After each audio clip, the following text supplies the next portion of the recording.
일반 수용자일 때는 1년에 1회 이상입니다. 그 다음에 19세 미만이라든지 계호상 독거 수용자. 그 다음에 시행규칙에는 또 이건 시행령에 있는 내용이고요. 시행규칙에는 노인 수용자도 규정이 있고요. 노인 수용자 같은 경우 이 경우에는 6개월에 1회 이상 다르죠.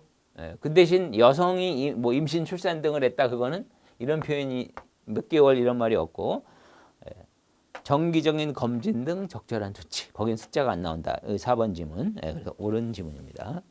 정리를 해놓으면 좋겠고요. 자, 그 다음 106번으로 넘어갑니다. 형집행 법령상 여성 수용자 처우 옳지 않은 거. 자, 1번이 양육 신청이죠. 자신이 출산한 유아를 신청할 수 있고 이때 특별한 사유 3가지 제가 유수교라고 두 문자 앞 페이지에 두 문자까지 만들어놨죠. 그런 사유가 아닌 한 18개월에 이르기까지 허가하여야 한다고 그랬습니다. 2번 소장 유아 양육 허가하지 않게 되면 수용자의 의사를 고려해 유아 양육에 적당한 법인 개인에게 그죠? 교정실에서 아이를 키울 수 없으니까 법인이나 개인 적당한 사람에게 보내서 아이를 보호하도록 하는 거죠. 자, 3번 소장은 수용자가 임신, 출산, 유산, 사산 등등등 다 포함한답니다. 이게 또 제외한다 해서 틀리게 낸 적도 많아요. 포함한다. 이 경우에는 모성 보호 등등을 위하여 정기적인 검진 등 적절한 조치 아까 확인했고요. 4번 남성 교도관 1인 여성 수용자 실내 상담하기 위해선 투명한 창문 외에 누구를 입혀야 한다? 다른 교도관이 아니라 다른 여성을 입혀야 한다고 그랬죠? 4번이 답이다. 다음 107번 여성 수용자의 특별한 보호에 대한 설명 옳지 않은 것. 여성 수용자가 미성년인 자녀를 접견할 때 차단시설이 있는 장소에서 접견할 때 최소한의 수준? 틀린 표현이죠. 이게 이제 예전에는 여성 수용자가 미성년인 자녀가 접견할 때는 차단되지 않는 곳에서 접견을 허용할 수 있다. 이런 규정이 있었는데 이게 주어가 여성 수용자뿐만 아니라 일반 수용자, 그죠? 수용자가로 바뀌었다라고 했죠. 몇 년 전에.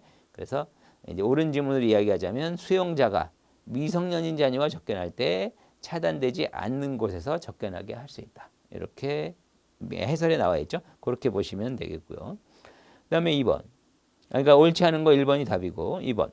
여성 수용자에 대해 상담 교육 작업 여성 교도관이 담당하는 게 원칙이고 부득이하게 남성 교도관이 할 때는 왼쪽 106번의 4번 지문과 관련해서 남성 교도관이 할 수 있는 예외가 있다고 그랬고 그 다음에 오른쪽 3번 여성 수용자에 대해 건강검진할 때 나이 등등 고려하여 부인과 질환을 포함시켜야 한다. 이것도 예전엔 포함시킬 수 있다 했는데 이게 몇 년 전이죠. 포함시켜야 한다로 바뀌었습니다.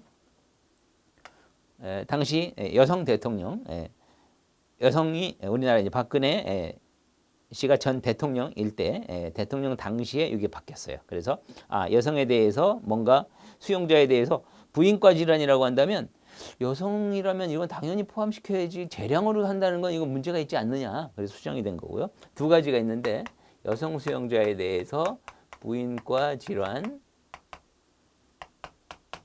포함시켜야 한다. 의무로 바뀐 겁니다.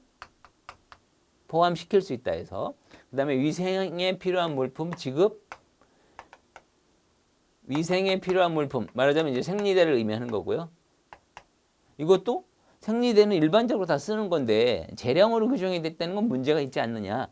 지급하여야 한다. 이렇게 두 가지가 이게 이제 꽤 됐죠. 시간이 한 7, 8년 전쯤 될 겁니다. 그래서 시켜야 한다, 하여야 한다로 의무상으로 바뀌었다. 기억을 좀 해놓으시고요. 4번 여성 수용자가 자신이 출산한 유아를 교정시설에 양육할 걸 신청하더라도 소장 교정시설에 감염병이 유행할 경우 허가하지 않을 수 있다. 아까 유수교 교정시설에 감염병 맞습니다. 108번 형집행법상 여성 수용자 처우에 대한 설명 옳지 않은 거. 1. 교정시설의 장은 수용자에 대하여 건강검진을 실시하는 경우 나이 건강 등을 고려 부인과 질환 포함시켜야 한다고 그랬죠. 2번은 생리 중인 수용자에 대해서 위생에 필요한 물품 지급 이것도 하여야 한다고 그랬고 그러니까 1번, 2번은 옳은 지문입니다.